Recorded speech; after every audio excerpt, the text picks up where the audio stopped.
Dahulu kala, di suatu desa kecil dekat lembah yang asri, tersebutlah dua bersahabat bernama Embro dan Pipo. Mereka adalah tipe pemuda yang berambisi untuk menjadi orang terkaya di desanya.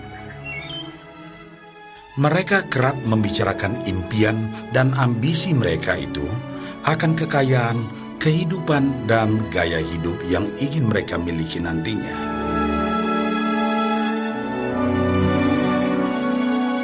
Mereka tidak takut untuk bekerja keras, hanya saja mereka masih belum mendapatkan kesempatan untuk dapat mewujudkan cita-cita mereka.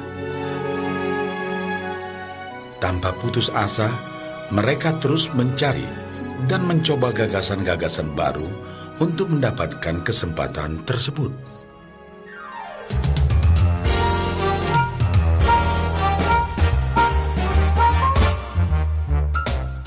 Hingga suatu hari, kesempatan itu pun datang.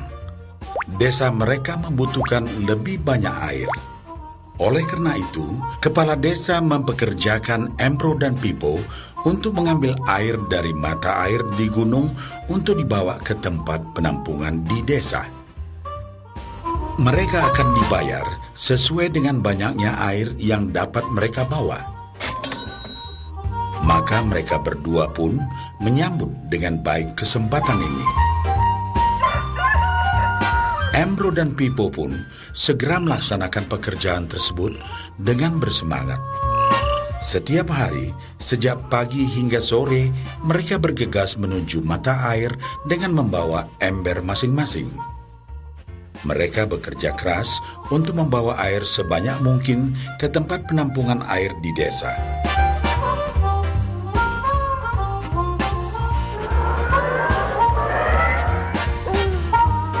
Menjelang sore hari, mereka pun pulang dengan membawa upah dari hasil jerih payah mereka hari itu. Embro merasa puas sekali dengan pekerjaannya itu dan besarnya upah yang ia dapatkan. Dia yakin bahwa dengan pekerjaannya ini, ia bisa segera mewujudkan cita-citanya.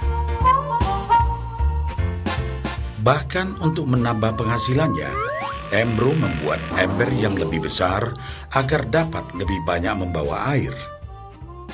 Embro yakin dengan penghasilannya sebesar itu, tak lama lagi ia bisa segera membeli sapi dan memiliki gubuk baru yang ia idam-idamkan.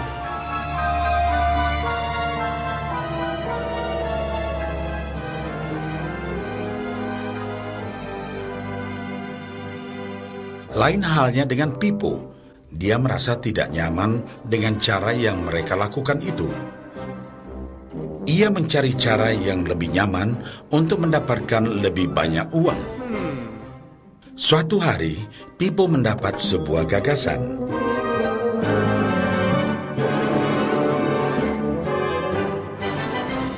Ia berniat membangun sebuah saluran pipa yang akan mengalirkan air dari mata air langsung ke tempat penampungan air di desa. Dengan saluran pipa tersebut, ia akan mendapat lebih banyak air tanpa perlu lagi membawa ember ke mata air.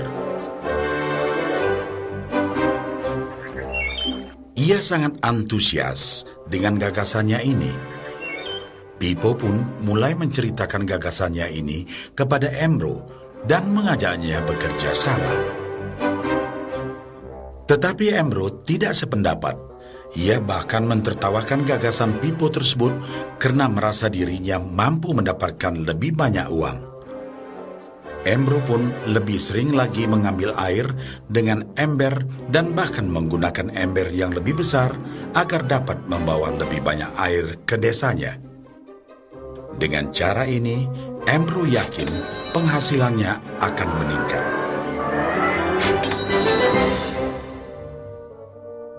Pipo akhirnya memutuskan untuk mewujudkan sendiri gagasannya itu. Dia mengerti bahwa tidaklah mudah untuk membangun dan menyelesaikan saluran pipa tersebut. Dibutuhkan beberapa tahun untuk bisa menyelesaikan dan menikmati hasilnya. Namun tekadnya telah bulat. Ia pun tetap bekerja mengangkat air dengan ember setiap hari seperti biasa. Tetapi di akhir minggu dan setiap ada waktu luang, Pipo bekerja keras menggali tanah yang banyak berbatu untuk membangun saluran pipanya. Pada bulan-bulan pertama, hasilnya hampir tidak kelihatan. Orang-orang desa mulai banyak mentertawakan dan mencemooh Pipo. Mereka menjulukinya Pipo si manusia saluran pipa.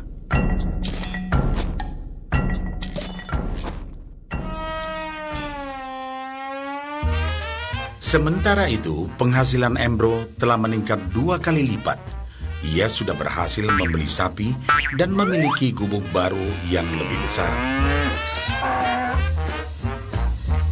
Gaya hidupnya pun sudah mulai berubah.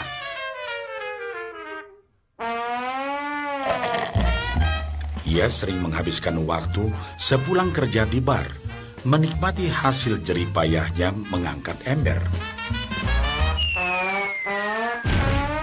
Namun, tanpa disadari, badan Embro kini mulai jadi bungkuk karena begitu beratnya ia harus mengangkat ember besar setiap hari. Raut mukanya pun terlihat kelelahan.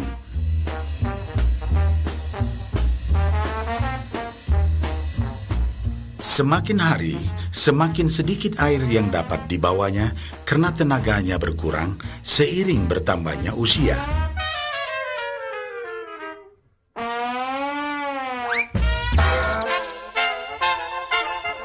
Bulan berganti bulan, tahun berganti tahun. Dan akhirnya, Pipo berhasil menyelesaikan saluran pipanya.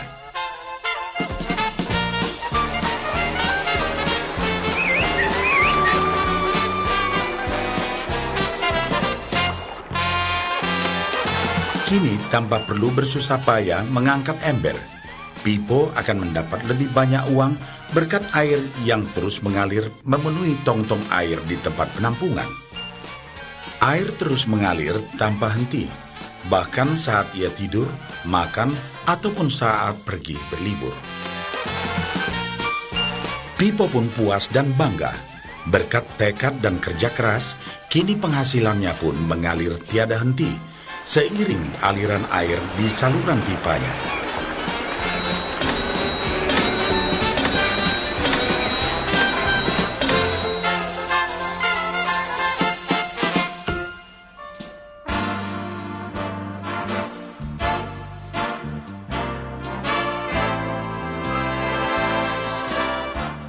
Setelah melihat cerita Embro dan Pipo, kita sadari bahwa cerita mereka menggambarkan kehidupan kita.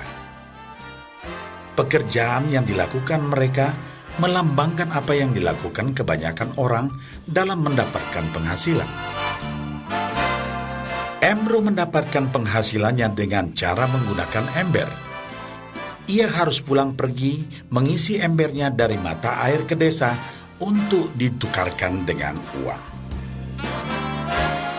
Untuk meningkatkan penghasilan, yang dilakukan Embro adalah dengan cara lebih rajin pergi ke mata air dan juga memperbesar ukuran embernya. Dalam kehidupan yang nyata, sangatlah normal kalau kita ingin meningkatkan penghasilan, kita harus bekerja lebih keras. Misalnya, dengan bekerja lembur atau mungkin mendapatkan pekerjaan tambahan. Kita juga dapat memperbesar ember kita, yaitu dengan menerima posisi pekerjaan yang lebih tinggi. Sebagian besar dari kita menukarkan waktu kita untuk mendapatkan uang. Seperti juga Embro, kita pun memiliki waktu yang terbatas untuk dibarterkan menjadi uang. Dan kita tahu, setiap orang hanya memiliki 24 jam per hari, dan tidaklah mungkin kalau kita membarterkan seluruh waktu kita untuk bekerja.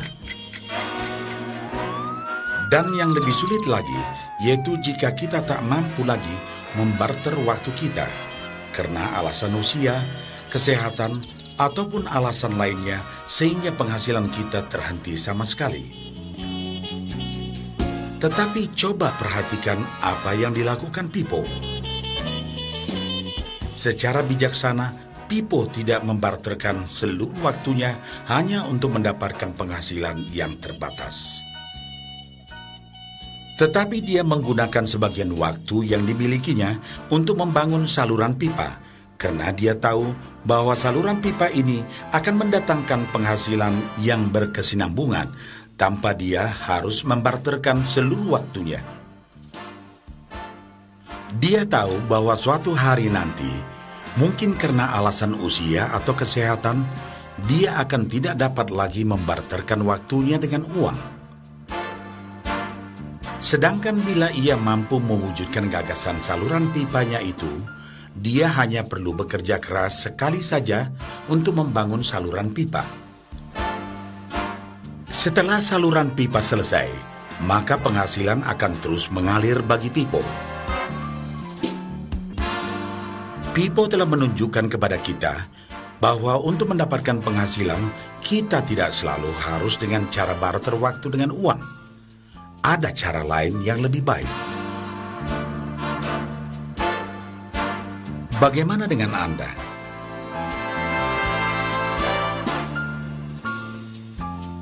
Apakah Anda masih seperti Embro yang membarterkan waktu Anda untuk mendapatkan penghasilan? Atau Anda ingin mengikuti jejak Pipo dengan mulai membangun saluran pipa untuk mendapatkan penghasilan yang berkesinambungan?